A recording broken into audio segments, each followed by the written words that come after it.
It sounds like something out of science fiction to mine an asteroid.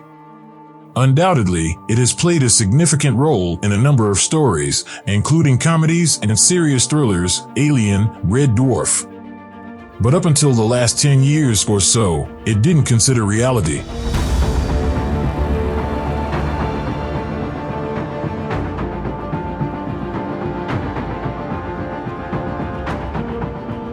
President Donald Trump said that the U.S. does not see space as a common ground for humanity in an executive order that he signed on April 6, 2020. According to the official U.S. position, public and commercial entities are free to stake their claims on whatever they find. Compared to the Commercial Space Launch Competitiveness Act of 2015 from the Obama administration, which stopped short of allowing nations to claim ownership of anything, this is a huge advance. This has an effect on international law and relations, as one might anticipate. However, it's crucial to understand why we would want to do something and how we plan to do it before we do that. Vast array of resources, electronic devices, frequent worldwide travel, and a growing population that craves such goods all contribute to the civilization in which we live. Anything you can think of is probably either in your pocket right now or parked in your driveway. This contains metals like iron, nickel, gold, and platinum. Natural resources on Earth are finite, and humans are using them up more fast as technology develops. However, the same resources are almost limitless in space. Think about the platinum example.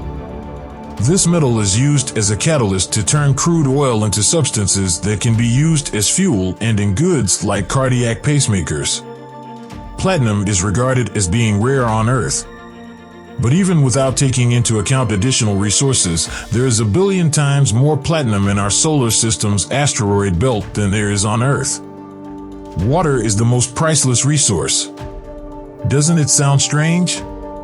Although there are enough rare metals close by to completely destroy the Earth, prospectors are most driven to find water.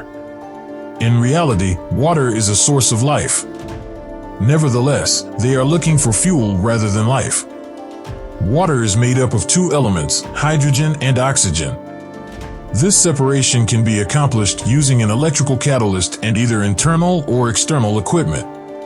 When water is broken down into its component elements, electricity can be produced for devices like fuel cells and life support systems. If left as water, it might be a refreshing beverage.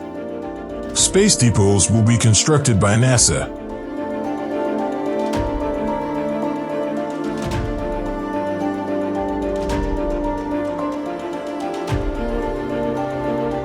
They would siphon water to the craft that was parked after drawing it from nearby sources and purifying it with a catalyst. In essence, they would function as petrol stations in space. New mining methods and equipment. The technology and procedures we have built to mine on Earth won't function when dealing with moving objects in a low-gravity environment. Depending on their chemical makeup, they can be either very sensitive or very hard to mine.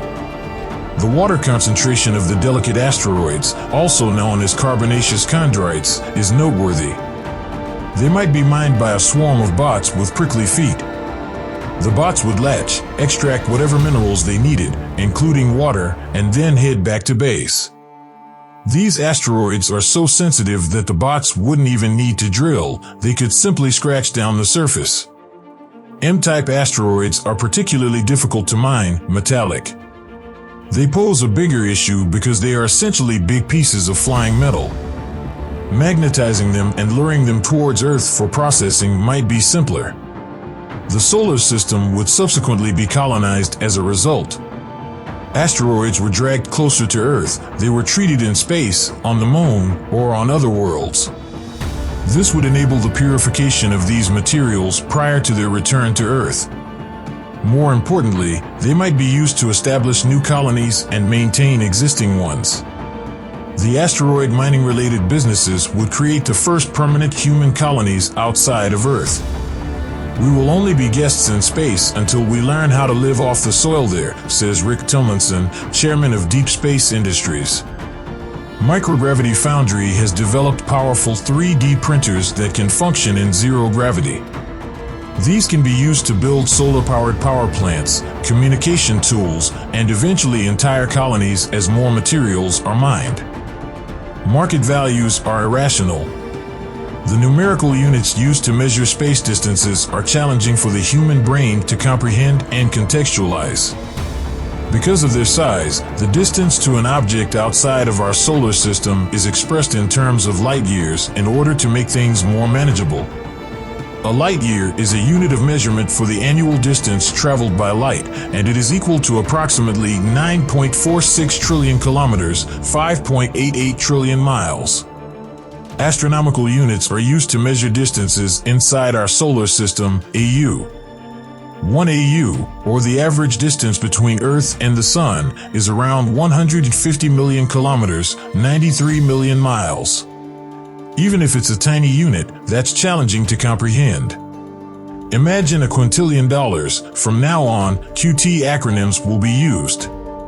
That amounts to $1 trillion, which could be used to buy the whole world economy and wouldn't even come close to covering your net worth.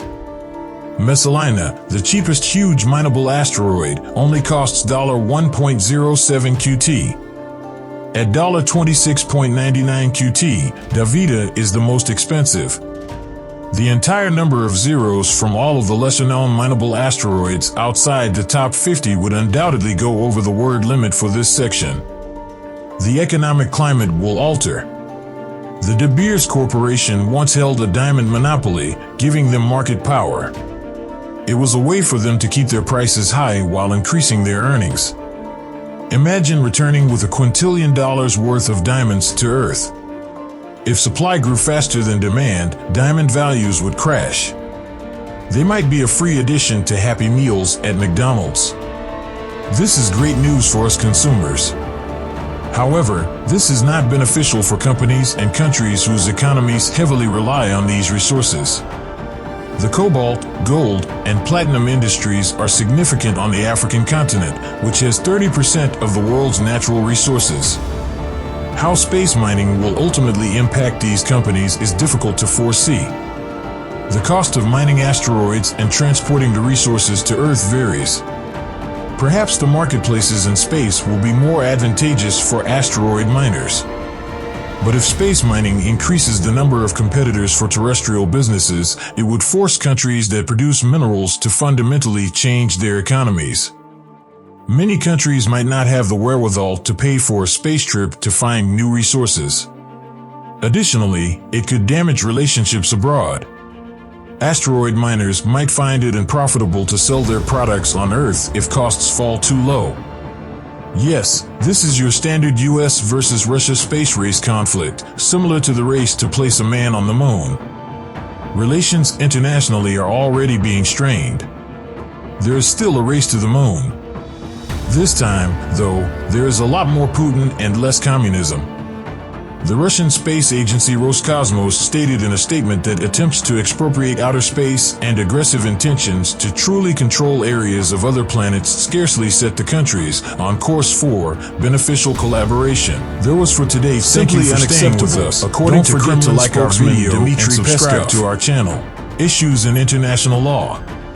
The 1967 Outer Space Treaty, which the US, the UK, and the Soviet Union all signed, states that outer space is not subject to national takeover by claim of sovereignty. The 1979 Moon Agreement, which deals primarily with activity on the Moon and other celestial bodies, has only been approved by 5 nations. They don't include the US or Russia. 8. Despite the fact that the Outer Space Treaty mentions states being responsible for non-governmental organizations, we are aware from experience that this is not the case. When hiring private security firms in crisis zones, for instance, governments may not necessarily accept accountability in this manner. Countries enact their own laws. Because so few nations signed the more recent Moon Agreement in 1979, nations are starting to create their own laws to govern how their citizens might explore and use resources in space. On April 6, 2020, Donald Trump issued an executive order that made this possible. But Luxembourg had previously gone a lot further. Luxembourg companies, or European companies with registered offices in Luxembourg, are allowed to claim ownership of their extraterrestrial resources once the Luxembourg government has given its consent, according to their law on the exploration and use of space resources, which went into effect on July 20th, 2017. 9. This could give companies in other European countries a way to avoid more restrictive regulations in their home countries. However, this is not certain. Luxembourg might mimic Switzerland in several ways when it comes to asteroid mining and international banking. Climate change might be stopped. It seems like the future is bleak right now. The likelihood of an all-out war seems to be increasing as nations brutally enrich themselves at the expense of others. But don't worry. Every cloud has a silver lining. It may be possible to find long-term solutions to the issues brought on by asteroid mining in order to stop global climate change, which would have an effect on all nations. We could use more sophisticated space technologies here on Earth. This has happened before with other satellite systems, notably GPS.